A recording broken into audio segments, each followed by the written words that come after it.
আল্লাহু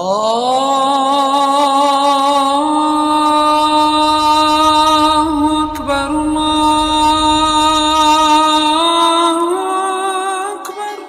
আল্লাহ রাব্বুল আলামিনের নবী মনে দুঃখ শুরু হয়ে গেল। বলবেন কেন নবীর মনে দুঃখ হলো? নবীজি চিন্তা করতে মনে মনে দুঃখ পাচ্ছেন। হায় হায়, আমি নবীজি জন্ম থেকে শুরু করে লইয়া 53 বছর আমার বয়স আজকে, আমি নবীজি মক্কাতুল মুকাররমায় থাকছি। এটাই আমার জন্মস্থান জায়গা, আমার সম্মুখে আমার কাবা। আমি কেমন করে ছেড়ে দিয়ে মক্কা থেকে আমি মদিনাতুল মুনাওয়ারার দিকে যাব? কিন্তু বুদ্ধি নাই রে। আবু জাহেল জমিনের ভিতরে মারার সিদ্ধান্ত করে নিয়েছে। আল্লাহ রাব্বুল আলামিন হুকুম করেছে আমাকে তো চলে যেতে হবে, হিজরত তো করতেই হবে।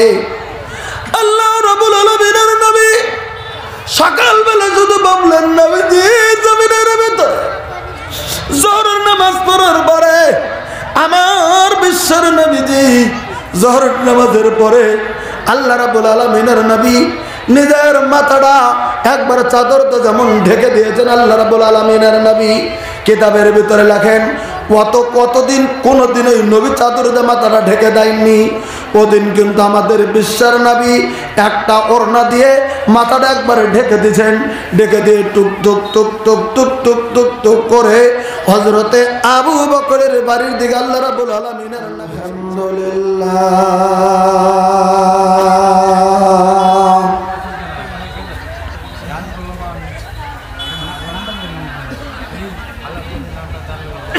نحمده ونستعينه ونستغفره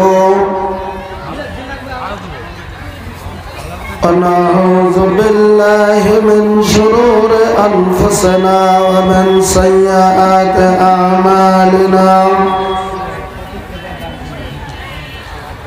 من يهده الله فلا مضل له ومن يضلله فلا هادي له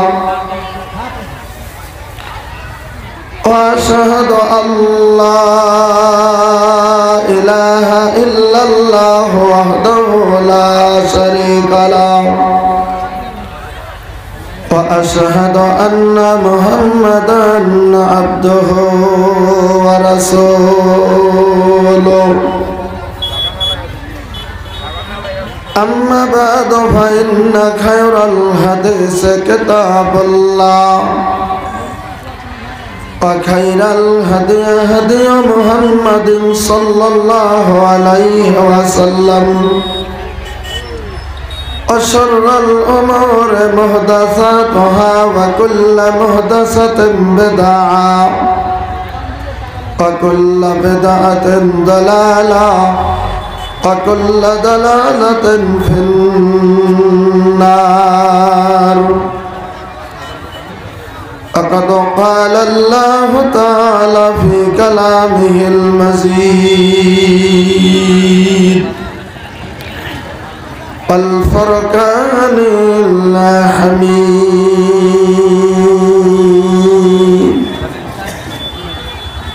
أعوذ بالله من الشيطان الرجيم بسم الله الرحمن الرحيم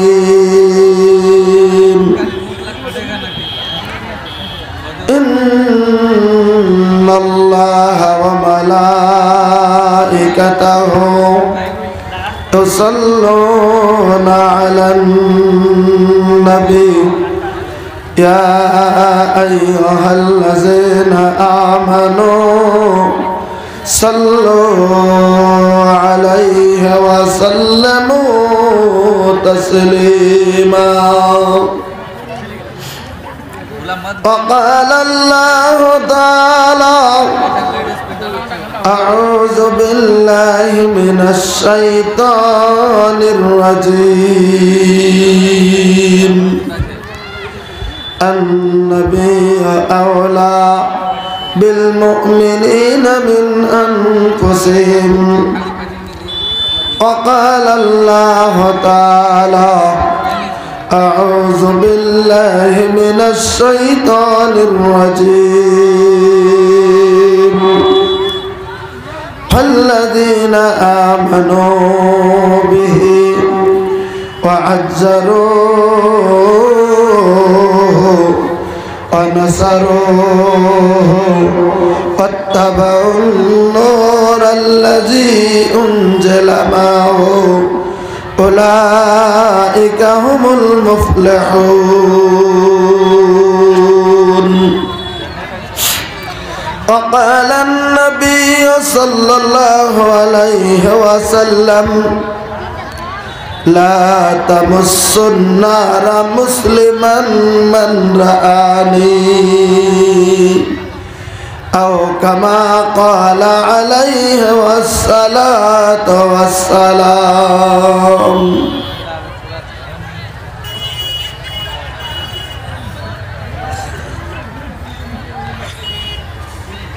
कौन तुम्ही प्रभो है मोर कौन तुम्ही प्रभो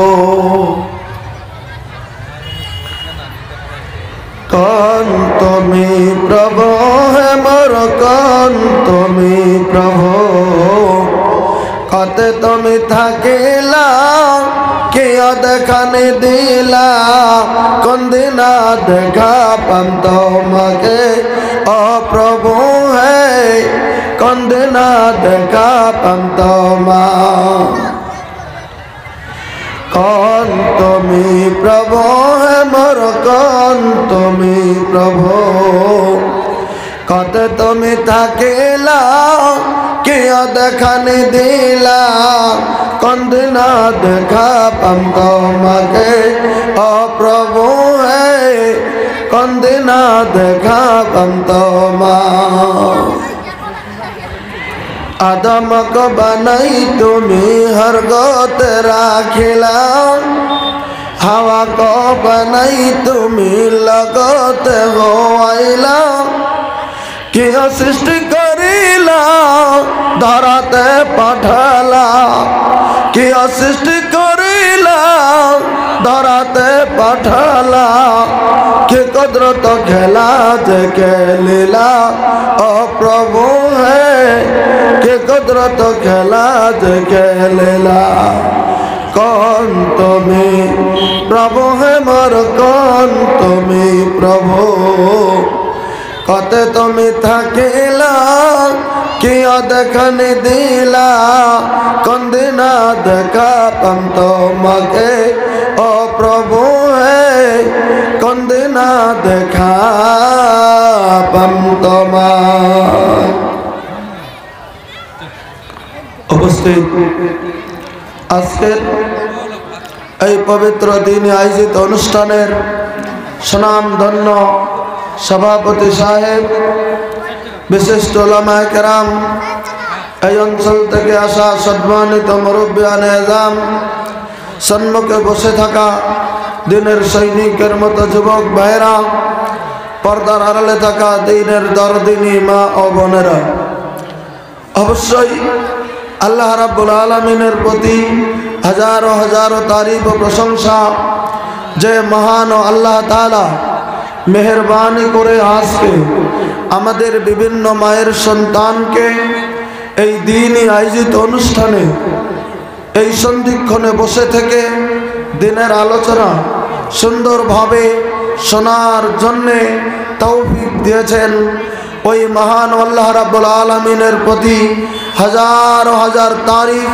আমরা সবাই মিলে একটিবার আল্লাহ রাব্বুল আলামিনের তারিফ করি আলহামদুলিল্লাহ। আল্লাহ রাব্বুল আলামিনের তারিফের পরে আমাদের যিনি বিশ্বের নবী সৈয়দুল মুরসালিন রাহমাতুল লিল আলামিন খাতামান নবিয়্যিন সৈয়দুনা হযরত মুহাম্মদুর রাসূলুল্লাহ সাল্লাল্লাহু আলাইহি সাল্লামের প্রতি শত সহস্র দরুদ ও সালাম আমরা দিল থেকে মোহাব্বত করে নবীর প্রতি একবার দরুদ পড়ি সাল্লাল্লাহু আলাইহি ওয়াসাল্লাম। আমার ভাইরা আমি কোরআনে কারিম থেকে দুটি আয়াত, হাদিস থেকে একটি হাদিস তেলাওয়াত করেছি।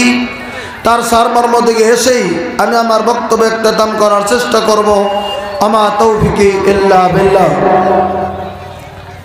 আমি কোরআনে কারিমের যে আয়াতটি তেলাওয়াত করেছিলাম সূরা আহজাব আয়াত নাম্বার 6, আমাদের যিনি বিশ্বের নবী, আমাদের যিনি রাসূল, আমাদের বিশ্বের নবীকে এই পৃথিবীর জমিনে আমরা প্রত্যেকটা মানুষ ভালোবাসবো কত। যে হাদিসটা আমার আগে মাওলানা তোরাব আলী সাহেব বলেছেন, কত ভালোবাসতে হবে জমিনের ভিতরে। আর আল্লাহ রাব্বুল আলামিন পবিত্র কোরআনে কি বললেন, একটু কথা নিদর্শন, একটু এগিয়ে যাওয়ার চেষ্টা করুন। আল্লাহ রাব্বুল আলামিন বললেন, আন-নাবিয়্যু আওলা বিল মুমিনিনা মিন আনফুসিহিম। আল্লাহ বুঝিয়ে দিতে চলেন পৃথিবীর মানুষ রে, আমার যিনি নবী, আমার যিনি রাসূল, আমার যিনি হাবিব, মুমিন মানুষের কাছে তাদের জান থেকে বেশি মুহাব্বতের পাত্র। গোটা পৃথিবীর জমিনে সব মাখলুকাত তাদের জান থেকে কোনোদিন কোনো জিনিসকে বেশি ভালোবাসে না। আমরা মানুষও তাই। নজর করে দেখবেন, নিজের জান থেকে পৃথিবীর জমিনের ভিতরে অন্য কিছু বেশি ভালোবাসার পাত্র হতে পারে না। আমরা জানি ভাই গো, পৃথিবীর জমিনের ভিতরে মা ছেলেকে কত আদর করে, মা ছেলেকে খুবই বেশি আদর করে। তাও কঠিন কিয়ামতের দিনের কথা বলা আছে ভাই গো, ওই যে মার কোলের ভিতরে ছেলে থাকবে, বুকের স্তরে মুখ লাগিয়ে ছোট্ট বাচ্চাটা দুগ্ধ পান করা শুরু করে দেবে। ইন্দামিন সময়ে ইজা ঝুলঝুলাতাল আরজু জিলঝালাহা, যখন নাকি ভূমিকম্প শুরু হয়ে যাবে, যখন কঠিন কিয়ামতের দিনটা যখন শুরু হয়ে যাবে, ওই যে তখন কিয়ামত শুরু হয়ে গেল। মার কোলের ভিতরে বাচ্চা আছে, যখন পানি হতে শুরু হয়ে যাবে, পৃথিবীর জমিনে পানি হতে শুরু হয়ে গেল, গড়তে শুরু হয়ে যাবে। একটা কিতাবের ভিতরে লাগেন ভাই গো, ওই যে নিচে মা বাঁচার জন্যে নিজের বুকের ছেলেটা টান দিয়ে কোলে নিয়ে কোলে থেকে নিচে নামিয়ে দিয়ে পার তলে দেবে। দেখি আমি একটা মুহূর্তে জমিনের ভিতরে বসতে পারি নাকি? তাহলে জমিনের ভিতরে বুঝতে পারা যায় মা এত আদর করে সন্তানকে, তবু ওই মা নিজে বাঁচার জন্য পার নিচে নিজের সন্তানটাকে দেবে। আমার ভাইরা, আমি বলতেছিলাম বলে কি, তাহলে পৃথিবীর জমিনে মুমিন মানুষের কথা আল্লাহ রাব্বুল আলামিন বললেন, যারা পৃথিবীর জমিনে মুমিন বান্দা, তাদের জান থেকে আমার নবীকে পৃথিবীর জমিনের ভিতরে বেশি ভালোবাসার পাত্র হয়ে থাকবে। আমি আপনাদের কাছে একটা দুটা প্রমাণ তুলে ধরব। সত্যিকারেই আল্লাহ নবী সাল্লাল্লাহু আলাইহি সাল্লামের যুগে নবীর থেকে নবী তাদের জান থেকে বেশি ভালোবাসার পাত্র ছিলেন কিনা? আমার ভাইরা, আমরা সুন্দর করে বসেছি আজকে কিছু দিনের আলোচনা শোনার জন্যে। আমরা আল্লাহ এবং আল্লাহ রাসূলের জন্যই পৃথিবীর জমিনের ভিতরে আমরা মানুষ এত মেহনত করছি। এই যে প্রতিষ্ঠান আপনারা আমরা তুলছি, প্রতিষ্ঠান কার? বিশ্বের নবী সাল্লাল্লাহু আলাইহি সাল্লামের। যেখানে বিশ্ব নবী সাল্লাল্লাহু আলাইহি সাল্লামের দ্বীনি ইলম যেখানে শিক্ষান্ত জমিনের ভিতরে করা হবে, বলবেন এটা নবীর প্রতিষ্ঠান। বলল কে? আল্লাহ রাব্বুল আলামিন নবী সাল্লাল্লাহু আলাইহি সাল্লাম নিজে বলেছেন। নবী ইন্তেকালের আগে আল্লাহ রাব্বুল আলামিন নবী সাল্লাল্লাহু আলাইহি সাল্লাম বলে যাচ্ছেন, আমি বিশ্বের নবী, পৃথিবীর জমিনে আমি টাকা পয়সা জমা রেখে যাব না যে আমার ইন্তেকালের পরে আমার টাকা পয়সাগুলি আমার ছেলে মেয়েরা বা ওয়ারিসেরা ভাগ করে নেবে। আমি নবী কোনো সোনা রূপা জমা করে যাব না বা যাচ্ছি না যে সোনা রূপাগুলি আমি নবী ইন্তেকালের পরে আমার ওয়ারিসেরা ভাগ করে নেবে। বলবেন নবী রেখে যাবেন কি? বলে আমি একটা জিনিস রেখে যাব, সেটা হচ্ছে দ্বীনি ইলম। এই কথা বলার পরে বললেন আল্লাহ রাব্বুল আলামিনের নবী, সহিহ বুখারীতে হাদিসটা নয়, আল্লাহ রাব্বুল আলামিনের নবী বললেন, ইন্নাল উলামা হুম ওয়ারাসাতুল আম্বিয়া। আল্লাহ রাব্বুল আলামিনের নবী বললেন, সাহাবীরা শুনে নাও, আমি নবীজি ইলমের টুকরাটা পৃথিবীর জমিনের ভিতরে রেখে যাব। জ্ঞান অন্বেষণের, আমি আল্লাহ রাব্বুল আলামিনের নবী জ্ঞান অন্বেষণের মজবুত টুকরাটা জমিনের ভিতরে রেখে যাব। আমি নবী বলে দিলাম, বলে কি, যারা নাকি এই জ্ঞানটা পৃথিবীর জমিনের ভিতরে কামাই করবে, যারা আলিম হয়ে যাবে, যারা দ্বীনি ইলম শিক্ষা করবে, দ্বীনি ইলমটা যারা সিনার ভিতরে তুলে নেবে, আমি আল্লাহ রাব্বুল আলামিনের নবী বলে দিলাম, ইন্নাল উলামা, অবশ্যই যারা পৃথিবীর জমিনের ভিতরে হাক্কানি উলামা, হুম ওয়ারাসাতুল আম্বিয়া, তারা ওই সমস্ত আম্বিয়া কেরামের ওয়ারিস হয়ে যাবে। নারায়ে তাকবীর। ইলম শিক্ষা করনেওয়ালা তারা যদি হাক্কানি উলামা হয়, তাহলে অবশ্যই তারা সমস্ত আম্বিয়া কেরামের ওয়ারিস।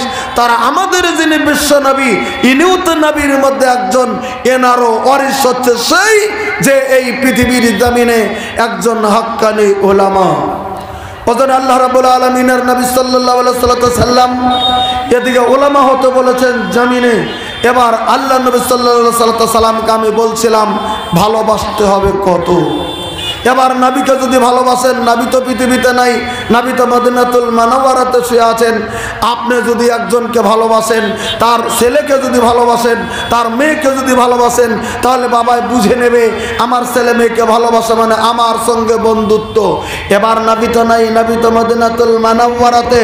এবার নবীর ওয়ারিসগুলিনকে, তোলাবা কেরামকে যদি ভালোবাসেন, তাহলে বুঝতে পারা যাবে যে আমরা অবশ্যই আমাদের নবীকে বেশি ভালোবাসি। এই কথাটা একটু পরে আসছি। তবে আমি বলতেছিলাম, আমার নবীজি পৃথিবীর জমিনে মুমিন মানুষের কাছে তাদের জান থেকে বেশি মোহাব্বতের পাত্র। এটা আল্লাহ বললেন, নবী বললেন, যেটা মাওলানা সাহেব বলেছিলেন, লা ইউমিনু আহাদুকুম হাত্তা কুনা হাব্বা ইলাইহি মিন ওয়ালিদিহি ওয়া ওয়ালাদিহি ওয়ান নাসি আজমাইন। আল্লাহ রাব্বুল আলামিনের নবী বললেন, অতদিন পর্যন্ত পূর্ণ মুমিন পৃথিবীর জমিনের ভিতরে তোমরা হতে পারবে না, যতক্ষণ পর্যন্ত ওই তোমাদের বাবা মা, তোমাদের ছেলে মেয়ে, তাম পৃথিবীর তোমাদের ওয়ারিস থেকে আমি নবী আমাকে জমিনের ভিতরে বেশি ভালোবাসতে পারো নাই। হাদিসের ব্যাখ্যায় আছে, আল্লাহ রাব্বুল আলামিনের নবীজি একদিন হযরত ওমর ফারুক রাদিয়াল্লাহু তাআলা আনহুকে ডাইরেক্ট নবী বলে ফেললেন, হযরত ওমর তুমি শুনে নাও। কি হুজুর? বলে এই পৃথিবীতে সব থেকে তুমি কাকে ভালোবাসো? এটা নবী জিজ্ঞাসা করলেন হযরত ওমরকে। হযরত ওমর ফারুক রাদিয়াল্লাহু তাআলা আনহু একটু চোখটা বন্ধ করে দিলে চিন্তা করতে শুরু করেছেন, আমি কাকে ভালোবাসি, কাকে ভালোবাসি, সব থেকে বেশি ভালোবাসি। একটু পরে উনি রেজাল্ট দিলেন, হুজুর গো আমি সব থেকে বেশি ভালোবাসি আমার জানকে, আর দ্বিতীয় নম্বরে ভালোবাসি হুজুর আপনাকে। আল্লাহ নবী সাল্লাল্লাহু আলাইহি সাল্লাম হযরত ওমর ফারুকের এই স্টেটমেন্ট যখন শুনলেন, যিনি ছিলেন পৃথিবীর জমিনে সাহাবীদের ভিতরে দ্বিতীয় স্থান অধিকারকারী সাহাবী, নবী যখন শুনলেন কথা, নবী বলে দিলেন, ওমর তুমি শুনে রাখো, এখনো তুমি পৃথিবীর জমিনের ভিতরে পূর্ণ মুমিন হতে পারো নাই। কেন হুজুর? কারণ নবী বললেন, ওমর অতক্ষণ পর্যন্ত তুমি পৃথিবীর জমিনে পূর্ণ মুমিন তুমি হতে পারবে না। ওমর জমিনের ভিতরে যতক্ষণ পর্যন্ত ওমর তোমার জান থেকে আমি নবীজি গাও আমি তোমার কাছে বেশি ভালোবাসার পাত্র হতে পারবো না। তাই আল্লাহ রাব্বুল আলামিনের নবীজির সম্মুখে এবার হযরত ওমর দ্বিতীয়বার তার চোখটা বন্ধ করে দিলেন, একটু ভাবতে শুরু করে দিলেন। একটু পরে রে হযরত ওমর এবার বলতে যান, নবীজি গো আমি কনফার্ম হয়ে গেলাম আপনার সম্পর্কে। নবীজি গো এবার আমার দিলের ভিতরে বলতে শুরু হয়ে গেছে, দরদের নবী আমার, পৃথিবীর জমিনে সব থেকে বেশি মোহাব্বতের পাত্র নবী আপনি, আমার জান থেকে আপনি পৃথিবীর জমিনের ভিতরে বেশি মোহাব্বতের পাত্র। আল্লাহ রাব্বুল আলামিনের নবী বললেন, আমার সত্যিকারের তোমার জান থেকে যদি তুমি আমাকে বেশি ভালোবাসার পাত্র রূপে গ্রহণ করতে পেরেছো, আমি আল্লাহ রাব্বুল আলামিনের নবী বলে দিলাম ওমর রে, এবার তুমি পৃথিবীর জমিনের ভিতরে পূর্ণ মুমিন হতে পেরেছো। নারায়ে তাকবীর। তাহলে এবার একটা চিন্তার বিষয় আছে ভাই, জান থেকে বেশি মোহাব্বতের পাত্র গ্রহণ করতে হবে আমাদের বিশ্বের নবীকে। এবার আমি বলতেছিলাম বলে কি, কতক্ষণ পর্যন্ত তোমার বাবা মা ছেলে মেয়ে থেকে আমি নবী আমাকে যদি তুমি বেশি ভালোবাসতে না পারো।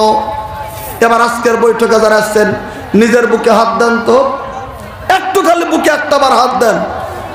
বলে কি, বাবা মা যদি মরে যায় দেখবেন চোখের পানি চরচর করে বেরিয়ে যায়।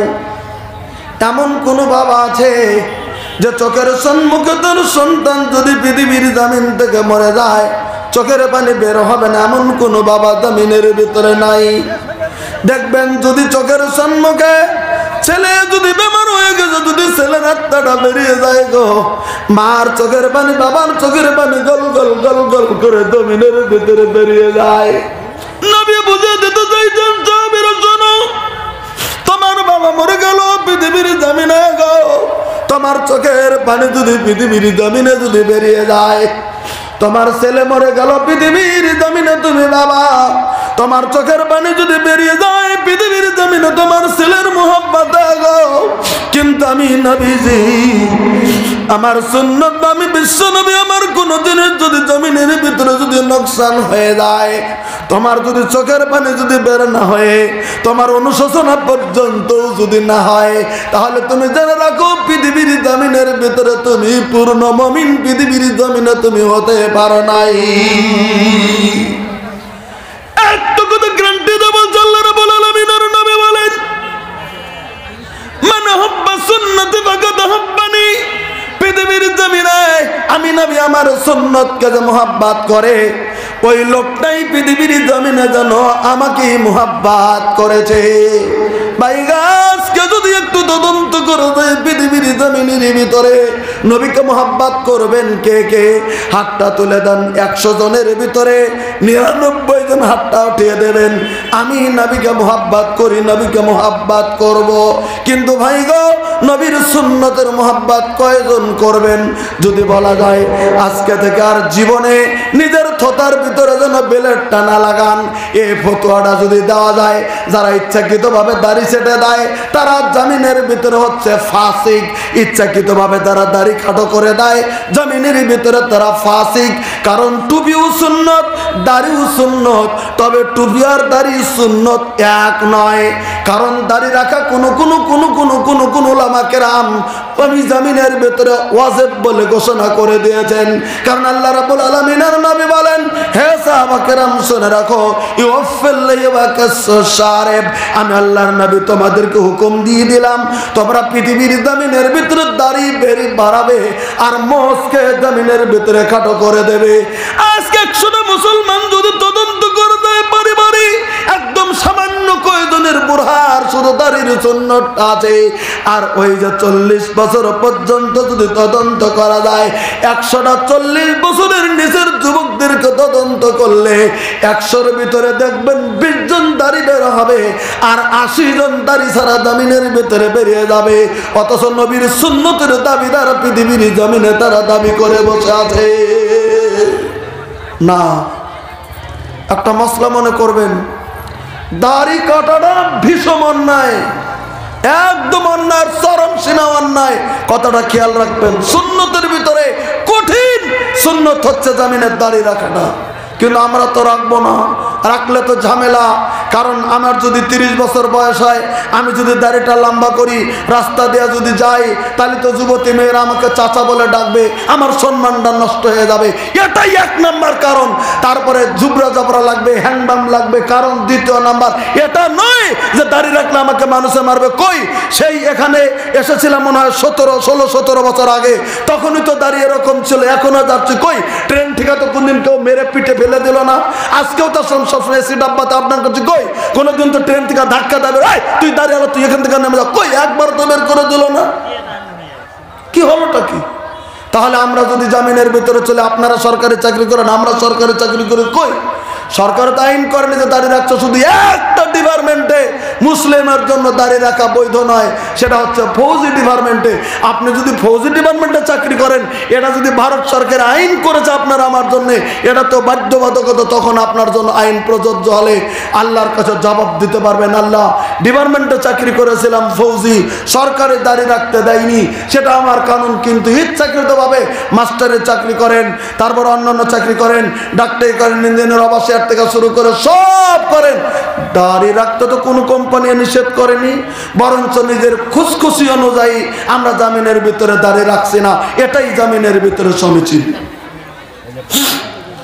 আমি বলতেছিলাম, ছেলে মারা গেলে যদি আপনি যদি চোখের পানি যদি বের হয়ে যায়, আর দাড়ি কাটতে যদি একবারও মনে না কয় যে এটা নবীজির সুন্নত, তাহলে ঘন্টি হাদিসের অপমানিয়ে যান, হাদিস দেখে বুঝে নেন আপনি পূর্ণ মুমিন, জামিনের ভেতরে নয়।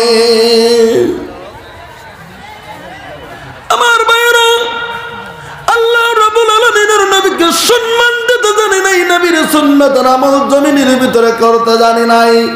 কিন্তু ভাই গো, আমরা যদি নবীকে চিনি নাই, নবীর উম্মত হয়ে একটা 4 পায়া জানোয়ার পৃথিবীর জমিনে আল্লাহ রাব্বুল আলামিনের নবীকে কেমন চিনেছেন, কথাটা একটু গুরুত্ব দিবেন। একটা 4 পায়া জানোয়ার যে একটা পশু, তিনি কেমন করে নবীকে চিনেছেন আর নবীকে সম্মান দিয়েছেন। এবার শোনেন, ইয়াহইয়া ইবনে মুররা রাদিয়াল্লাহু তাআলা আনহু قال, হাদিসটার রাবি হযরত আবু ইয়াহইয়া ইবনে মুররা, উনি বর্ণনা করে বলতেছেন, বলে কি, কুনতু জালিসান মান নবী সাল্লাল্লাহু আলাইহি যাতা ইয়াউমিন।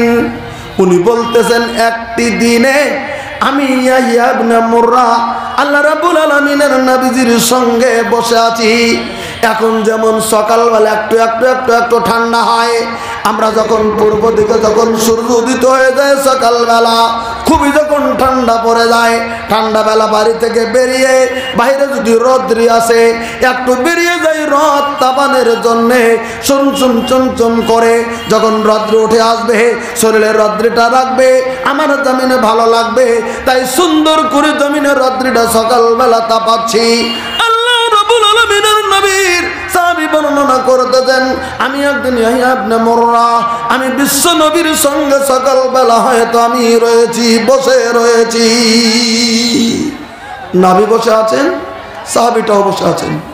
উনি বললেন, হঠাৎ করে আমি নজর করে দেখি, ইজ্জা জামালুন ইয়াকুফু হাত্তা দারাবা বিজিরানিহি। আমি বসে আছি, নবীজি বসে আছেন, হঠাৎ করে নজর করে দেখি একটা 4 পায়া জানোয়ার, জামালুন তার মানে উট, একটা উট দৌড়ে দৌড়ে দৌড়ে দৌড়ে দূর থেকে আল্লাহ রাব্বুল আলামিনের নবীর দিকে আসতেছেন। আস্তে আসুক, আস্তে আস্তে আস্তে আস্তে আস্তে আস্তে আস্তে আস্তে ইয়াকুব্বু হাত্তা দারাবা বিজিরানিহি। ওই উটটা আসিয়া দৌড়ে দৌড়ে আসিয়া আল্লাহ রাব্বুল আলামিনের নবী যেখানে বসে আছেন, নবীজির পায়ের সম্মুখে ওই উটটা এসে যেমন নিজের পাটা ভেঙে দিয়ে ওই 4 পায়া জানোয়ার নবীর সম্মুখে যেন বসে পড়েছে। বাইনা ইয়াদাই, তার মানে নবীর সম্মুখে এসে নিজের পা দুটি ভেঙে দিয়ে উটের মাথাটা নবী সাল্লাল্লাহু আলাইহি ওয়াসাল্লামের দিকে নিচু করে দিয়ে আল্লাহ নবী সাল্লাল্লাহু আলাইহি ওয়াসাল্লামের দিকে তাকিয়ে, উটটা সম্মুখে মানুষ যেমন একটা মানুষকে সম্মান করলে হাঁটু গেড়ে বসে দেয়, উটটা তেমন করে হাঁটু গেড়ে আল্লাহ নবী সাল্লাল্লাহু আলাইহি ওয়াসাল্লামের সম্মুখে বসে পড়লো। আচ্ছা, বসে যদি পড়ছে তো ভালো কথা। রাবি বললেন উটের চোখের দিকে নজর করে দেখি নবীজির সম্মুখে বসার পরেই নবীজির দিকে উটটা রূপ করে সুম্মা দারাবাত আইনা, দু চোখের পানি দিগা নবীর দিকে উটটা তাকিয়ে রয়েছে। দু চোখ দিয়ে নবীর মুখের দিকে তাকিয়ে যেমন ওই উটের দুই চোখের পানি গল গল গল গল গল গল গল গল করে উটটা জমিনের ভিতরে ছেড়ে দিতে চলছে। নবীও আচরিত, সাহাবীটাও আচরিত। তার হলোটা কি? উটটা দৌড়ে আসলো, নবীর কাছে পা মিলিয়ে দেন, নবীর পায়ের সঙ্গে মিলিয়ে বসলো, চোখের পানি জর্জর করে ছেড়ে দিল। ব্যাপারটা কি? আল্লাহ রাব্বুল আলামিনের নবী ছিলেন পৃথিবীর জমিনে মুহাব্বতের নবী, নবীজির কলিজা পৃথিবীর জমিনের ভিতরে ছিলেন দরদের কলিজা। উটের কান্না দেখে আল্লাহ রাব্বুল আলামিনের নবীজির চোখের পানি যেমন টলমল হয়ে গেল। নবীজি বুঝতে পারলেন মনে হয় এই উটটার সঙ্গে নিশ্চয় উটের মালিকের না জানি কিছু ঝামেলা হয়ে গেছে। না হলে উটের মালিকের সঙ্গে যদি ঝামেলা না হতো তাহলে উটটা দৌড়ে আসিয়া আমার পায়ের উপরে পড়ে এমন করে জর্জর করে চোখের পানি ছেড়ে দিয়ে কেঁদে দিত না। নবী বুঝতে পারলেন নিশ্চয় কিছু ঘটনা ঘটেছে। ওই রাবিটাকে ডাক দিলেন, শোনো কি হুজুর, তুমি দাঁড়াও। দাঁড়াও দাঁড়াও, কি করবো হুজুর? বলি হ্যাঁ আপনার মোর্রা রে, তুমি দেরি করো না। কি করবো? বলে ওই হাকা উনজুর লেমান হাজাল জামাল। যাও তো যাও তো যাও যাও, দেখো দেখো রে পৃথিবীর জমিনে এই উটের মালিকটা কে রে? উটের মালিকটাকে তুমি যাও গো, উটের মালিকটাকে তুমি তালাশ করো। আর আমি নবীজি আমার কাছে এনে উটের মালিকটাকে তুমি তাড়াতাড়ি হাজির করে দাও। কারণ আমি নবী বুঝেছি অবশ্যই উটের মালিকের সঙ্গে মনে হয় উটটারও কোনো ঝামেলা হয়ে গেছে। তুমি তাড়াতাড়ি উটের মালিকটাকে ডাক দিয়ে আমার দরবারে তুমি হাজিরি করে দাও রে। তাই নবী বললেন ফাখারাস্তু, আমি সঙ্গে সঙ্গে নবীর দরবার থেকে বেরিয়ে গেলাম। উটটাও নবীর কাছে রয়ে গেল। আল্লাহ নবী সাল্লাল্লাহু আলাইহি ওয়াসাল্লাম সকালবেলা বসে রয়ে গেলেন আর আমি উটের মালিকটাকে তালাশ করার জন্যে আমি বেরিয়ে গেলাম। আমি হযরত ইহয়া ইবনে মুররা বেরিয়ে গেলাম। আচ্ছা ঠিক আছে। ফাখারাস্তু ইলতামাসু সাহিবাহু ফাওয়াজাতুহু রাজুলান মিনাল আনসার। আমি সাহাবী নবীজির কথা মতো মদিনার গলিতে বেরিয়ে গেলাম। দেখ উটের মালিকটাকে তালাশ করে করে করে করে করে করে উটের মালিকটাকে পেলাম। উটের মালিক একজন যেমন সেমন লোক নয়, উটের মালিক হচ্ছে মদিনাতুল মুনাওয়ারার একজন বিশিষ্ট আনসারী সাহাবী। বলেন সুবহানাল্লাহ। উটের মালিক একজন মদিনার আনসারী সাহাবী আমি পেয়ে গেলাম তাকে তালাশ করে। যখন আমি পেলাম উটের মালিকটাকে বললাম, এই ওই উটনিটা তোমার? বলে হ্যাঁ। উটনিটা আল্লাহর নবীর কাছে যা নবীর পায়ে পড়ে কান্না শুরু করেছে, ওজন্য আল্লাহর নবী তোমাকে ডেকেছে, তুমি দ্রুত গতিতে চলো, নবী সাল্লাল্লাহু আলাইহি ওয়াসাল্লামের কাছে তোমাকে যেতে হবে। রাবি বললেন ফাদাউতু ইলাইহি, আমি ওখান থেকে ডেকে আল্লাহ নবী সাল্লাল্লাহু আলাইহি ওয়াসাল্লামের কাছে নিয়ে এসে হাজির করে দিলাম। তার নবীর কাছে যখন উটের মালিকটাকে হাজির করে দিলাম, উনি যখন চলে আসলেন নবী সাল্লাল্লাহু আলাইহি ওয়াসাল্লামের কাছে, এবার আল্লাহর নবী উটের মালিকটাকে ডাইরেক্ট প্রশ্ন করলেন, এই আনসারী সাহাবী, আমার সাহাবী শোনো। কি হুজুর?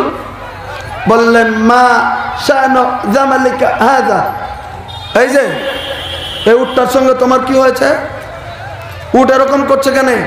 তোমার বাড়ি থেকে দৌড়ে এসে চোখের পানি জর্জর করে ছেড়ে যে আমার কাছে কান্না করছে কেন? এই উটের সঙ্গে তোমার হয়েছেটা কি? কি করেছো তুমি উটটাকে? মা শাহানু জামালিকা হাজা, কি করেছো? কে করেছো উটটাকে? তুমি কি ব্যবহার, কি খারাপ ব্যবহার করেছো তুমি উটের সঙ্গে? লোকটা বলতেছেন আমা শাহানুহু লা আদরি, হুজুর গো উটের যে কি হয়েছে আমি কিছুই জানি না। একবার ঠাস করে বলে দিলেন আমা শাহানুহু লা আদরি, হুজুর আমি কিছুই জানি না। এ যে আসছে কখন, আপনার কাছে বসেছে, কান্না করছে, আমার বাড়ির উঠ এসে এরকম করে, হুজুর আমি যে বিষয়ে কিছুই জানি না। উনি আবার এই কথাকে সত্য প্রমাণ করার জন্য বললেন ওয়াল্লাহ, আল্লাহর কসম হুজুর, আমা শানুহু, আমার সঙ্গে উটের সঙ্গে কোনো খারাপ ব্যবহার হয়নি। উটের সঙ্গে আমার সঙ্গে কোনো খারাপ ব্যবহার হয়নি। তাই তবে নবীজি যদি উটটা সম্পর্কে বলতে বলেছেন তাহলে দুটো কথা বলি। এই যে আমার উটনিটা নবীজি গো, আমি যেদিন কিনেছিলাম বাজার থেকে, বিরাট শক্তিশালী ছিল উটটা গো নবীজি, বিরাট শক্তিশালী এটা উট। আমিলনা আলাইহে নবীজি গো, আমার উটটাকে দিয়ে আমি পি জমিনের ভিতরে বহুত আমি বোঝা বহন করেছি। আমি একজন ব্যবসায়িক মানুষ গো নবীজি, আমি বাজার থেকে বহুত মাল আমি কিনতাম, আমি উটের পিঠে দিয়ে আমি বাড়ির ভিতরে নিয়ে এসেছি গো নবী।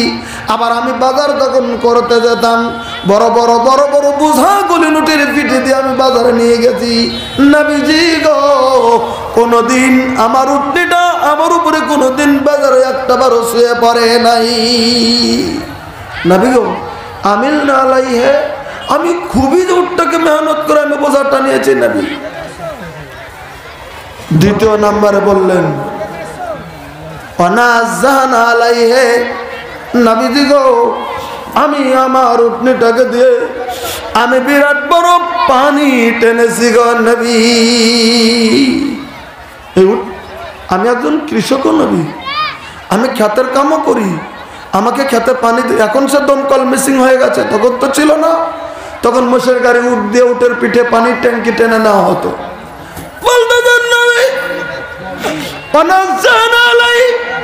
আমি সবই আমার উটনেটাকে দিয়ে আমি অনেক পানি টেনেছি গো নবী, খেতের আবাদের জন্য আমি অনেক পানি টেনেছি।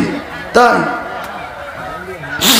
কিন্তু নবীজি গো হাত্তা আজাজায়া, কিন্তু বর্তমান নবীজি গো উটটা আমার পুরো হয়ে গেছে গো নবীজি।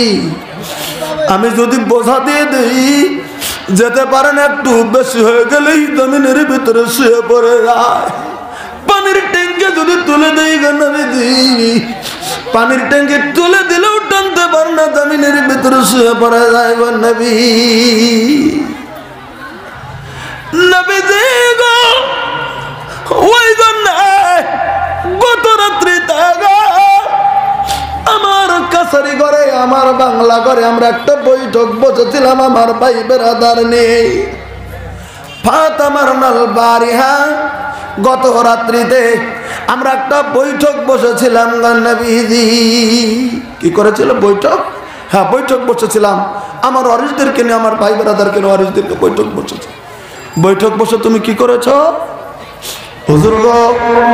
বৈঠক বসে আলোচনা করেছি, ভাইরা রে বোনেরা রে, আমার উটনিটা অনেক দিন আগে কিনেছিলাম, আমি অনেক বোঝা বহন করেছি, অনেক আমি পানি টেনেছি, কিন্তু উটটা বুড়ো হয়ে গেছে, এখন পানি টানতে পারে না, বোঝাও টানতে পারে না।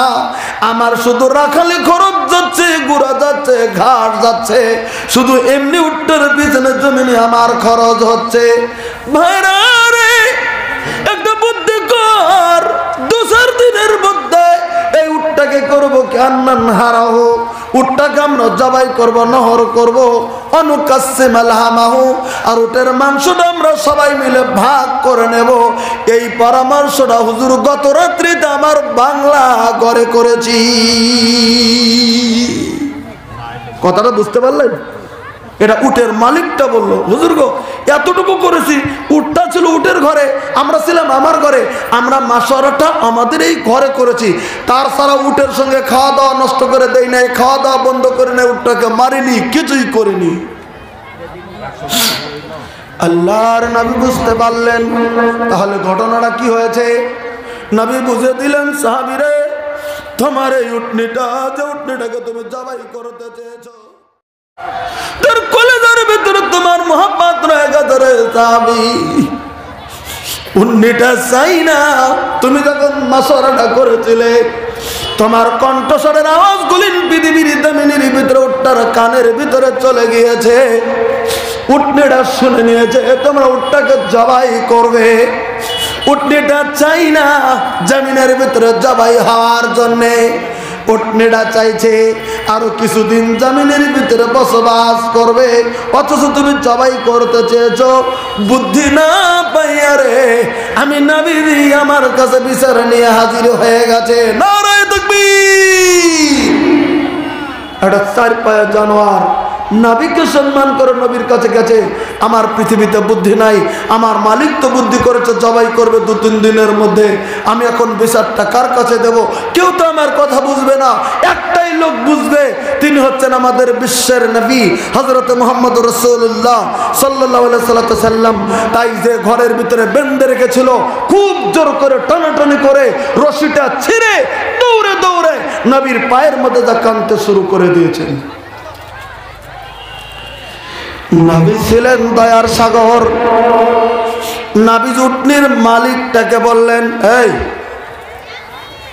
তুমি যেটা সিদ্ধান্ত করেছিলে রে, আমি নবী তোমাকে একটা কথা বলছি, ফালা তাফাল, তোমার সিদ্ধান্তকে তুমি জমিনের ভিতরে তুমি ক্যান্সেল করে দাও। সাহেব বলেন, হুজুর সিদ্ধান্ত ক্যান্সেল করে দিলাম, এখন আমি কি করব? নবী বললেন, তোমাকে 2টি রাস্তা দিচ্ছি, আমি 2টা পথ দেব আমি তোমাকে। একটা পথ হচ্ছে হাবুলি, তোমার উটনিটাকে তুমি আমি নবী দিগাও, আমি তোমাকে বলছি যে উটনিটা রশি ছিঁড়ে আমার পায়ের মধ্যে পড়ে গেছে, আমি তোমাকে বলছি তোমার উটনিটাকে তুমি আমার নামে তুমি দান করে দাও। আমি নবী, তোমার উটনিটাকে তুমি আমাকে দান করে দাও। 1 নম্বর বুদ্ধি। তুমি যদি দান আসো না, দান দেব না, এটা যদি তুমি না চাও জমিনের ভিতরে নেবে, বললাম আওবে নিয়ে তোমার উটনিটা তুমি আমার কাছে বিক্রি করে দাও, আমি উচিত মূল্য দিয়ে তোমার উটনিটা কিনে নিতে চাই। 2টি অপশন দিলাম। রাবি সাহাবী ছিলেন খুব চালাক, আনসারী সাহাবী তো ঠাস করে বলে ফেললেন, বল হুয়া লাকা ইয়া রাসূলুল্লাহ, নবীজি গো উটনিটাকে বেচতে চাই না, আমি অনেক কামাই খেয়েছি, আর আমার কামাই খাওয়ার আশা নাই গো নবী, জবাই করতে চেয়েছিলাম, করব না, আমি আমার উটনিটাকে আমি আপনার জন্য দান করিয়া দিলাম। একটাবার সুবহানাল্লাহ বলেন ভাই।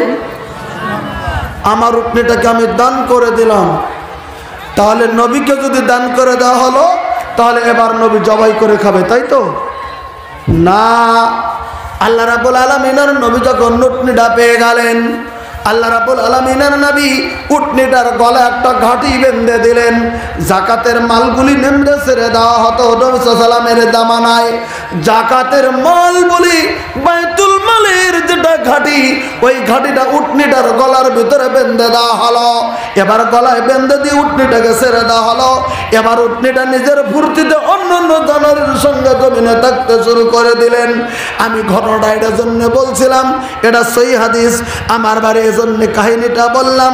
একটা 4 পায়ের জানোয়ার আল্লাহ রাব্বুল আলামিনের নবীকে নবীদের জামানায় নবী বলে পৃথিবীর জমিনের ভিতরে চিনে নিয়েছে। আমরা সেই নবীর উম্মত, আজকে নবীকে অবশ্যই চিনতে পারিনি। এবার শোনেন, 4 পায়ের জানোয়ার, তার আত্মা আছে পৃথিবীতে। আমরা একটা ভাগ জানি, যারা ভূগোল পড়েছেন তারা জানেন যারা সমাজবিদ্যা পড়েছেন তারাও জানেন, সোশ্যাল স্টাডি যারা স্টাডি করেছেন তারা জানেন, সেখানে ভাগ করা আছে, উর্দু তেস্ত্রির ভিতরেও ভাগ করা আছে। পৃথিবীতে যত জীব জানোয়ার প্রাণী জগৎ আছে, একটা আছে জীব, একটা আছে জড়। তার মানে একটা আছে জীবধারী, তার আত্মা আছে, একটার আত্মা নাই, তার মানে সে জড় পদার্থ যার আত্মা নাই। যেমন জীব, মানুষ, গরু, অমুক তমক হেন তেন গাছ বৃক্ষ তরুলতা যেগুলো তাজা আছে সব এগুলো হচ্ছে জীব। আর এই যে মাইক, এই কাঠের টুকরাটা, এই খাম্বিটা, এই কাপড়টা, এগুলো হচ্ছে জড়, এগুলোর কোনো আত্মা নাই। একটা কথা প্রশ্ন করি ভাই, মানুষ আমরা নড়াচড়া করি, একটা গরু নড়াচড়া করে, একটা বিড়াল নড়াচড়া করে, একটা ছাগল নড়াচড়া করে। যদি বলে কেউ মাইকটা একাই নড়াচড়া করে, একটা মাইক হেঁটে হেঁটে, একটা স্পিকার, একটা এই যে স্ট্যান্ড একাই হেঁটে হেঁটে এই স্ট্যান্ড থেকে একবারে কিষানগঞ্জে বাজারে গেছে, আচ্ছা পৃথিবীর কেউ মেনে নেবে বলেন? আমার ভাষা মনে হয় বুঝেন নাই। একটা বকরি, তাজা বকরি কোলামনি থেকে হেঁটে হেঁটে হেঁটে হেঁটে আপনার পাঞ্জিপাড়া গেছে, এটা ভাই বিশ্বাস হবে কি হবে না? বিশ্বাস হবে। আর একটা প্যান্ডেল একাই হেঁটে হেঁটে হেঁটে হেঁটে হেঁটে হেঁটে সুস্থ আছে, একটা প্যান্ডেল হাইটে হাইটে আমান প্যান্ডেলটা পাঞ্জিপাড়া গেছে, কেউ বিশ্বাস করবে? জোরে বলেন, বিশ্বাস করবে? বলবে যে এটা জড় পদার্থ, এটা জীবন নেও যেতে পারবে না, কোনো দিন যেতে পারবে না। এটা জড় পদার্থ হাঁটতে পারে না, জড় পদার্থর নিজস্ব কোনো তাকত নাই, আর একজনের তাকত দিলে আর তাকত হয়। মাইক মানে মাইকটা জুড়ে দিয়েছে, ওখানে মেশিন ফিট করা আছে, তাই তো এখানে আওয়াজ হচ্ছে। জুড়ে দেবে না, যার যার মেশিন সেখানে পড়ে থাকবে, কথাও বলবে না, কিছুই না। এবার শোনেন আমার ভাইরা, একটা জড় পদার্থ পৃথিবীর জামিনে কথা বলে চিৎকার করে কেঁদেছেন নবীজির মোহাব্বতে। বলবেন কেমন কথা বললেন? এটা তো উটনি ছিল, কেঁদেছিল। বাচ্চা ছেলেরা নবীর জন্য কেঁদেছে, সাহাবা কেরাম নবীর জন্য কান্না করেছেন, গাছ নবীকে সালাম জানিয়েছেন, পাথর নবীকে সালাম জানিয়েছেন। আরে সেগুলো তো একটা জীব, তাজা ছিল, তাই তারা কথা বলেছেন। এবার জড় পদার্থ একটা নবীর জন্য কেঁদেছেন। হ্যাঁ, হাদিসটা বুখারীতে শুনে নেন। রাবী বর্ণনা করলেন, কানা জাযউন ইয়াকুমু ইলা নবী সাল্লাল্লাহু আলাইহি, একটা ছিল খেজুর গাছের উপরের অংশ যদি মরে যায়, নিচের অংশ যদি দাঁড়িয়ে থাকে, আরবিতে তাকে বলা হয় জাযউন। আর আমরা বলি মরা গাছের মোতা, আপনারা বলেন খেজুর গাছের মরা শাখ। শাখ উর্দুতে শাখ বলে, এখন আপনারা কি বলেন? আমরা বাংলাতে মোতা বলি, খেজুর গাছের মোতা। খেজুর গাছের মরা অংশ, উপরের অংশটা মরে গেছে, বাকি অংশটা দাঁড়িয়ে আছে।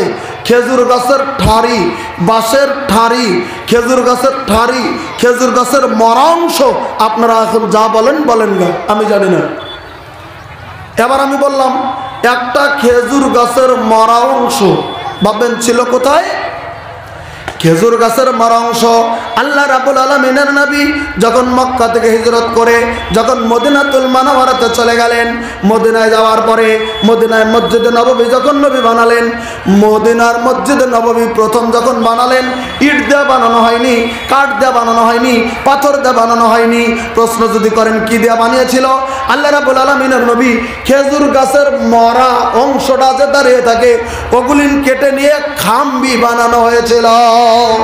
আজকে আপনারা বাঁশ গেড়ে দিয়েছেন, আজকে কোথাও কাঠ গেড়ে দিয়েছেন, কেউ কলা গাছ গেড়ে দেয়, কেউ অন্যান্য জিনিস লাগিয়ে দেয়, কিন্তু মসজিদে নববীতে প্রথম যেটা গাড়া হয়েছিল ওটা বাঁশ গাড়া হয়নি, ওটা খেজুর গাছের মোতা, খেজুর গাছের মরা অংশ, খেজুর গাছের শাকটা দেওয়ালের ভিতরে খুঁটি হিসাবে, সুতুন হিসাবে দেওয়া হয়েছিল। অনেক দিয়েছিল, একটা ছিল জামে মসজিদে নববীর মধ্যে ছিল একটা খুঁটি চতুন, ওটা খেজুর গাছের মরা অংশটা। আচ্ছা ছিল, বুঝতে পারলাম। আল্লাহ নবী সাল্লাল্লাহু আলাইহি ওয়াসাল্লাম করেছেন কি, ইয়াকুমু ইলা নবী সাল্লাল্লাহু আলাইহি ওয়াসাল্লাম ইয়ানি ফিল খুতবা। হাদিসটা বুখারীতে আছে। এই যে মসজিদ মসজিদে মেম্বার হওয়ার আগে আল্লাহ রাব্বুল আলামিনের নবী তখন মসজিদে যেতেন, যাওয়ার পরে ওটার সঙ্গে হেলান দিতেন নবী। শেষের দেওয়ালে মাঝে ছিল সুতুনটা, আল্লাহ নবী সাল্লাল্লাহু আলাইহি ওয়াসাল্লাম যেতেন, ওটার সঙ্গে হেলান দিতেন, আল্লাহ নবী সাল্লাল্লাহু আলাইহি ওয়াসাল্লাম হেলান দিয়ে খুতবা দিতেন। কোন রাওয়ায়াতে লেখে না হেলান না, আল্লাহ নবী সাল্লাল্লাহু আলাইহি ওয়াসাল্লাম মোতাটা একটু নিচু ছিল, তার উপরে আল্লাহ নবী সাল্লাল্লাহু আলাইহি ওয়াসাল্লাম দাঁড়িয়ে আল্লাহ নবী সাল্লাল্লাহু আলাইহি ওয়াসাল্লাম খুতবা দিতেন। দুই দিকেই মুহাদ্দিসিনে কেরাম বর্ণনা করেছেন ব্যাখ্যাতে। কেউ কেউ বলেছেন হেলান দিয়েছেন, কেউ কেউ বলেছেন তার উপরে দাঁড়িয়েছিলেন। আচ্ছা, হেলান যদি দিয়েছিলেন, তাক যদি লাগিয়েছিলেন, আল্লাহ নবী সাল্লাল্লাহু আলাইহি ওয়াসাল্লাম যদি খুতবা দিয়েছেন, এবার সাহাবা কেরাম একদিন বলে, হুজুর গো হুজুর, আপনি আর কতদিন এরকম করে একটা মরা গাছের সাথে হেলান দিয়ে খুতবা দেবেন? এটা তো বিরাট কষ্ট। বলে হ্যাঁ, কষ্ট তো হচ্ছে, আপনার জন্য একটা কাজ করব। কি করে দেবে? বলে আমরা একটা মেম্বার বানিয়ে দেবো। একটা মেম্বার যদি বানিয়ে মসজিদে নববীতে দিয়ে দেই, আর মেম্বারের উপর যদি দাঁড়িয়ে যান, তাহলে আপনি একটু উঁচু হয়ে যাবেন, আর আমরা খুতবা শুনবো খুব আরামভাবে। আল্লাহ নবী সাল্লাল্লাহু আলাইহি ওয়াসাল্লাম এই সাহাবীদের পরামর্শটা পছন্দ করলেন। ঠিক আছে, দিয়ে দাও। তখন হাদিসের রাওয়ায়াত অনুযায়ী দেখা যায় একটা মহিলা সাহাবী, তার বাড়িতে ছিল ঝাউ কাঠ। এই চর এলাকায়, দেয়ার এলাকায় ঝাউ গাছ হয়, যাই আমরা বলি যাই, আপনারা বলেন ঝাউ। ঝাউ গাছের কাঠ ছিল বাড়িতে। একটা কাঠমিস্ত্রি লাগিয়ে সুন্দর করে একটা মেম্বার বানালেন। মেম্বার বানিয়ে এবার মসজিদে নববীতে একটা মহিলা সাহাবী দান করে দিলেন। এবার আল্লাহ নবী সাল্লাল্লাহু আলাইহি ওয়াসাল্লাম এবার মসজিদে নববীতে যখন দাঁড়িয়ে যাবেন, ওই যে খেজুর গাছের মরা অংশ যার সাথে নবী হেলান দিয়ে খুতবা দিতেন, ওটা ছেড়ে দিয়ে নবী মেহরাবের কাছে মেম্বারটা লাগিয়ে দিয়ে আল্লাহ নবী মেম্বারের উপর দাঁড়িয়ে সাহাবা কেরামের কাছে খুতবা শুরু করে দিলেন, জমার খুতবা। আল্লাহর নবী খুতবা দিচ্ছেন, আর সাহাবা কেরাম নবীর খুতবা শুনতে শুরু করে দিয়েছেন। ভাই গো, হঠাৎ করে নবী বলেন, ফাসামিনা লিল জিজঈ মিসলা সাউতিল ইশারে। আমরা বসে বসে নবীর খুতবা শুনছি, হঠাৎ করে গো ওই মসজিদে নববীর ভিতরে 10 মাসের গাভী উটনি বা একটা বাচ্চা হারা মা, 3 বছর বয়সের একটা বাচ্চা, তা ভিড়ের ভিতরে তার মাকে হারিয়ে দিয়েছে। পেটের ভিতরে খিদা লেগে গেছে, খিদার জন্য কান্দে, আর মাটা হারিয়ে দিয়েছে, মার জন্য রোদন করে কান্দে। রাবি বর্ণনা করেন, মা হারা বাচ্চার মতো বা 10 মাসের গাভীর উটনি প্রসব বেদনার সময় কেমন কান্না করে, অমন রং করে মসজিদে নববীর ভিতরে কান্নার রোল পড়ে যায়। তালাশ শুরু করে দিলাম, কে কান্দে মসজিদে নববীতে? কে কান্দে রে? নবী খুতবা দিচ্ছেন সুন্দর, আর আমরা নবীর খুতবা শুনতে শুরু করে দিয়েছি। এটা কে কান্দে রে? কার আওয়াজ মসজিদে নববীতে এমন করে রোদন করে কান্না শুরু করে দিয়েছে? আমরা যখন তালাশ শুরু করে দিলাম, আমরা তালাশ করে করে করে করে করে করে আওয়াজের দিকে এগিয়ে গেলাম। আওয়াজের দিকে এগিয়ে যা দেখি অন্য কেউ কান্দে না গো।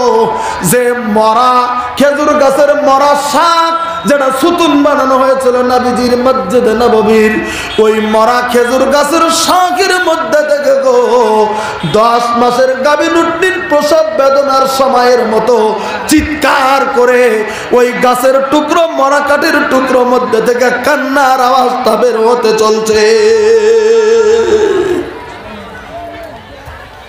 একটা কাঠের টুকরো এরকম করে মসজিদে নববীতে কাঁদছে।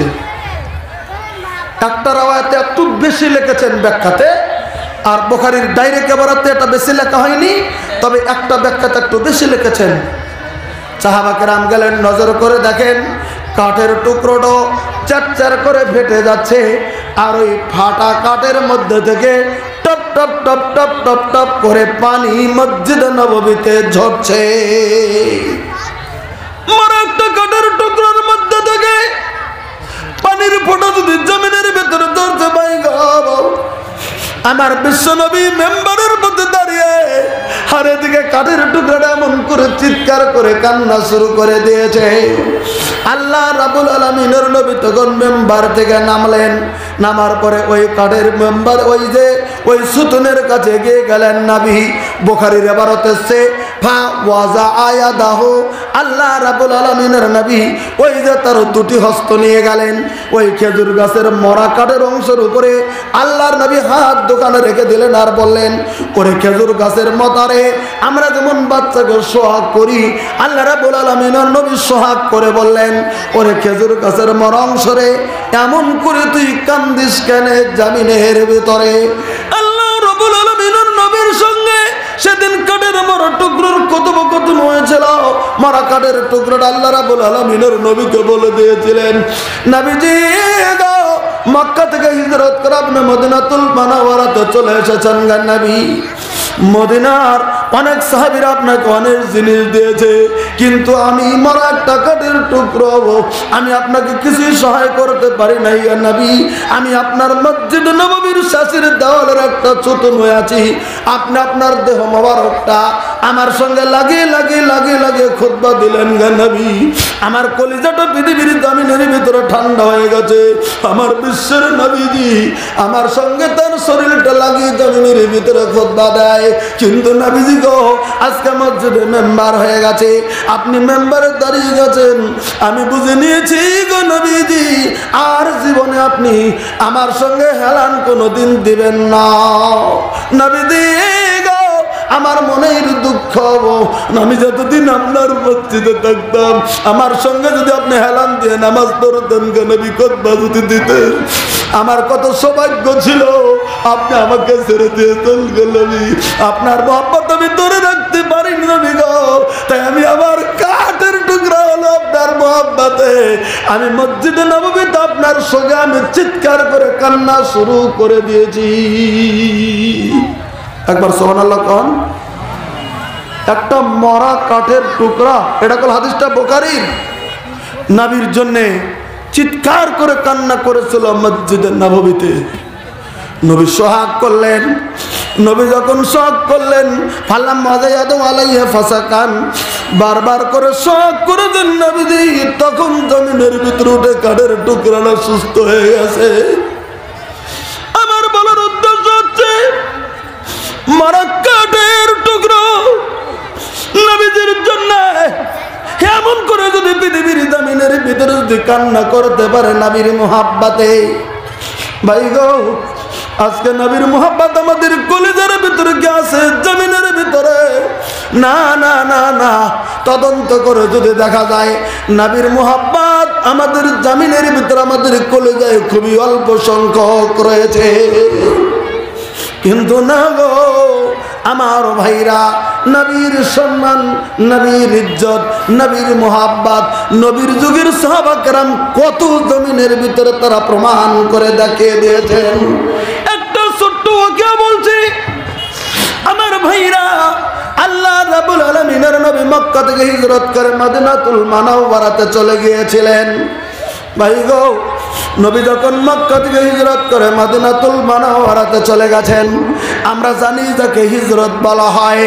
যে রাত্রিটাতে আল্লাহ রাব্বুল আলামিনের নবী হিজরত করেন, তার আগের রাত্রিতেই ওই যে দারুন নাদওয়া, তার মানে আবু জেহেল, আবু লাহাব, ওই যে নজর ইবনে হারেসা থেকে শুরু করে 9 জন কওমের প্রতিনিধি আগে বৈঠকে বসার সিদ্ধান্ত করেছে।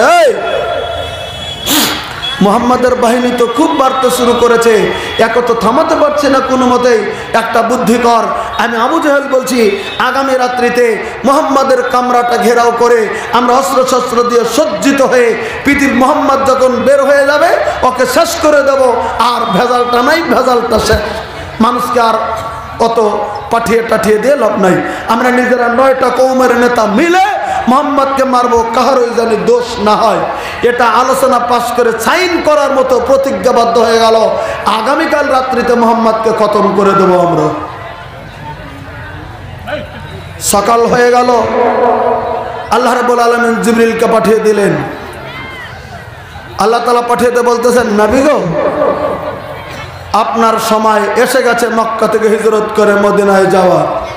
বলে কেন?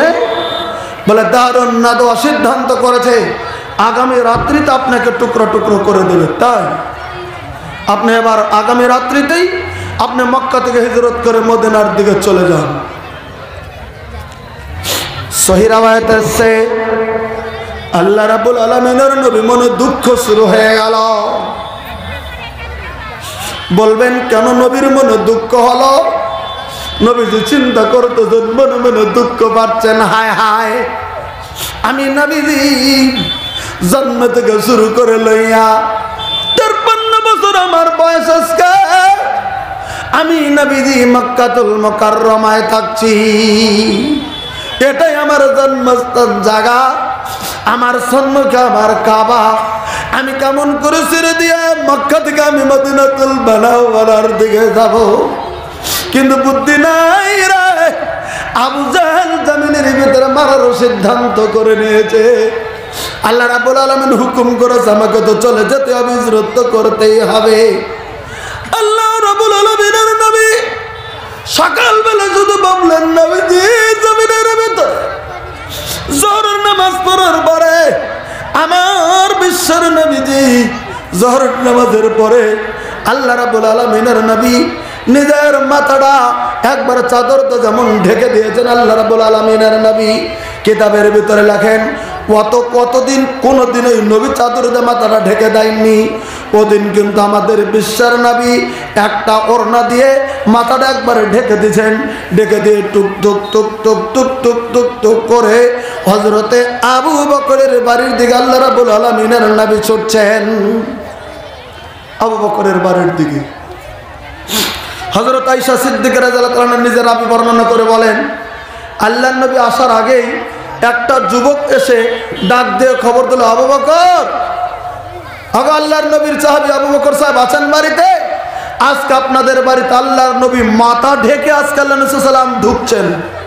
হযরত আয়েশা বলেন, খবরটা আমিও শুনলাম, আমার আব্বাও শুনলো, কিন্তু ভাবতে পারিনি নবী কেন মাথা ঢেকে বাড়িতে ঢুকছেন। কোনোদিন তো এরকম করে মাথা ঢেকে ঢোকেন না। আচ্ছা যাজ্ঞা ঢুকুক, দেখছি। আল্লাহ রাব্বুল আলামিনের নবী হযরত আবু বকরের ঘরের দরজায় এসে সালাম দিয়েছেন, আসসালামু আলাইকুম, আবু বকর আছো? হযরত আবু বকর ভিতর থেকে সালামের জবাব নিলেন, বললেন, আমি আছি রে, আছি গো নবী। বিশ্বের নবী আপনি? হ্যাঁ, আসুন নবী। আল্লাহ রাব্বুল আলামিনের নবী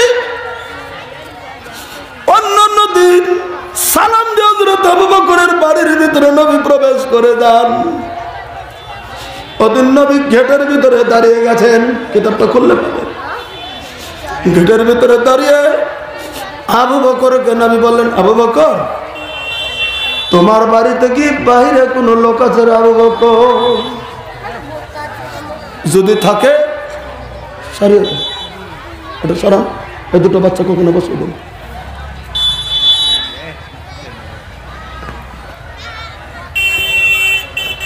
আবু বকর বলেন, আবু বকর, তোমার বাড়ি থেকে কোনো বাইরে লোক আছে আবু বকর? হযরত আবু বকর সিদ্দিক বলেন, নবী কেন? যদি থাকে আবু বকর রে, তুমি তাদেরকে একটু সাইড করে দাও। আমি নবীজি আজকে আমার সঙ্গে তোমার সঙ্গে কিছু প্রাইভেট কথা আছে রে আবু বকর, কিছু প্রাইভেট কথা আছে। হযরত আয়েশা বলেন, ওই দিন বাড়িতে শুধু আমি ছিলাম। ওই মুহূর্তে আমার আব্বা বললেন, নবীজি গো, এই মুহূর্তে আপনার গৃহিণী আয়েশা ছাড়া আমার বাড়িতে কেউ নাই গো নবীজি। ঠিক আছে, নবীজি ঢুকলেন, একটু আড়ালে চলে গেলেন। আল্লাহ রাব্বুল আলামিনের নবী আর হযরত আবু বকর দুইজন আড়ালে যে নবী বলতেছেন, আবু বকর রে, আমি নবীজি মাথা ঢেকে আজকে তোমার বাড়ির ভিতরে প্রবেশ করেছি রে আবু বকর, তুমি শুনে নাও রে আবু বকর। একটা কথা বলি কি, তুমি কি জানো আজকে সকালবেলাতে আল্লাহ আমাকে নির্দেশ দিয়েছেন আজকে রাত্রিতে আমার জন্মস্থান মক্কাতুল মুকাররমা ছেড়ে আমাকে হিজরত করে মদিনাতুল মুনাওয়ারার দিকে আমাকে চলে যেতে হবে রে আবু বকর। আরে আবু বকর, আমি কাউকে বলিনি, আমি শুধু তোমাকে বলছি না আবু বকর, রাত্রি দামিন নবী আমাকে বেরিয়ে যেতে হবে আবু বকর, তুমি কি আমার সঙ্গী হবে না রে আবু বকর, তুমি কি আমার সঙ্গী কি হবে? হযরত আবু বকর সিদ্দিক রাদিয়াল্লাহু আনহু নবীর কাছে বলে দিলেন, দরদার নবীজি গো, আপনি যদি হিজরত করবেন গো নবী, আমি আবু বকর আমি আপনার সঙ্গে যাব। নারায়ে তাকবীর। আল্লাহর নবী অন্তরে কিছু শান্তি পেয়ে গেল। হায় হায়, জাগা অন্তত একজন সাথী আমি পেয়েছি, আমার বিশ্বস্ত আবু বকরকে পেয়েছি। বললেন ঠিক আছে, আমি বেরিয়ে আসবো, তুমি রেডি হয়ে থাকবে। হযরত আবু বকর বললেন, নবীজি গো, চিন্তা করেন না, আমি ওয়াদা দিলাম আমি আপনার জন্য বাহন আর যা যা জিনিসের প্রয়োজন নবী, আমি সবই আপনার জন্য রেডি করে রাখবো। একটু সুবহানাল্লাহ কোন। দেখেন, শুধু একবার বলেছেন আমি যাব, তাহলে আমি সব রেডি করতাম। নবীজি আবু বকরের বাড়ি থেকে ডাইরেক্ট চলে গেলেন কাবা ঘরের সম্মুখে। কাবার সম্মুখে দাঁড়িয়ে নবীর চোখের পানি ফেলতে শুরু করে দিলেন। কাবাকে বলতেছেন, কাবা তো কথা বলবেন না, তথাপি নবী কাবাকে ডেকে বলতেছে,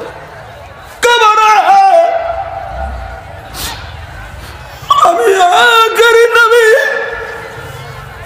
তোকে আদর করি কাবা, আমার কলিজায় 100% মোহাব্বত আমার তোর জন্যে, কিন্তু কাবারে আমি থাকতে পারলাম না। আবু জাহেল আমাকে মক্কায় থাকতে দিল না রে কাবা, আমাকে চলে যেতে হচ্ছে তোকে ছেড়ে দিয়ে, আমি আবার দূরে চলে যাচ্ছি রে কাবা, মনে চাই না তোকে ছেড়ে আমি চলে যাব, কিন্তু আমি বাধ্য হয়েছি চলে যাওয়ার জন্যে। কাবার কাছ থেকে নবী বিদায় নিচ্ছেন। একটা কথা আপনাদেরকে বলছি, 53 বছর পর্যন্ত যদি একটা জায়গায় যদি বসবাস করেন, জন্মস্থান, আপনাকে যদি সব ছেড়ে যেতে হয়, আপনার কলিজায় কেমন আঘাত শুরু হয়ে যাবে বলেন, কথা ঠিক না? টুকরো টুকরো হয়ে যাচ্ছে, কিন্তু বুদ্ধি নাই, যেতে যাওয়া হবে। সন্ধ্যা হয়ে গেল, রাত্রি হয়ে গেছে, রাত্রি হয়ে গেল, আমার বিশ্বের নবী রেডি হতে চললেন রুম থেকে। আল্লাহ রাব্বুল আলামিনের নবী বেরিয়ে যাবেন। নবী নিজেও জানে আজকে রাত্রিতে আমার রুমটা ঘেরাও হয়ে যাবে, অস্ত্র শস্ত্র নিয়ে 7 জন দস্যু আমার রুমটা ঘেরাও করবে। আল্লাহ সব বলে দিয়েছেন ঘেরাও করবে, তুমি বেরিয়ে যাবে তাদের মধ্যে থেকে। আল্লাহ রাব্বুল আলামিনের নবী রাত্রি যখন একটু বার হয়ে গেল, আল্লাহর নবীজি হযরতে আলীকে ডাক দিয়ে দিলেন। কাকে ডাক দিয়েছেন ভাই? কার কথা বলছি? হযরত আলীকে ডাক দিলেন নবী।